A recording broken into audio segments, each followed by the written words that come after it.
জাতির উন্নয়নের স্বার্থে একমাত্র জাতীয় পার্টির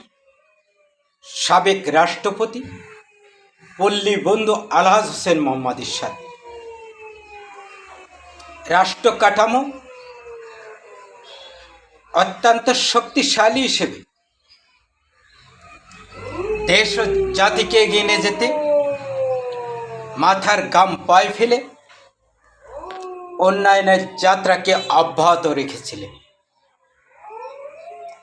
নব্য ফ্যাসিস্টরা, নব্য স্বৈরাচাররা,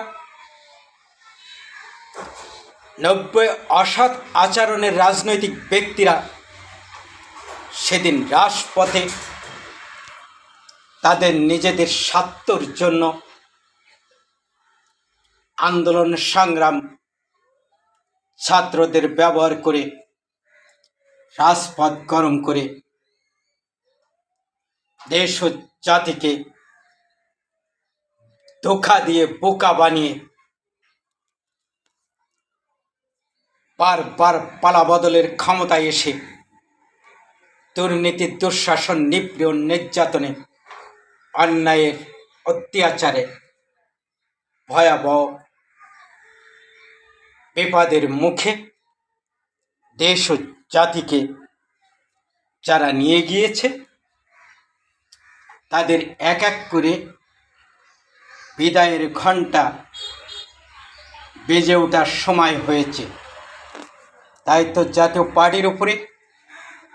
নতুন করে ষড়যন্ত্র করে জাতীয় পার্টির নেতাকর্মীর উপরে জ্বালাও পোড়াও ভাঙচুর করে জাতীয় পার্টিকে দাবিয়ে রাখতে চায়। জাতীয় পার্টি এমন একটি রাজনৈতিক দলের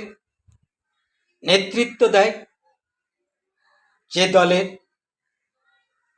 দেশ ও জাতির স্বার্থে নয়, শুধু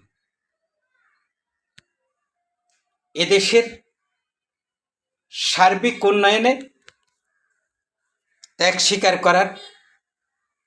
ইতিহাস জাতীয় পার্টি।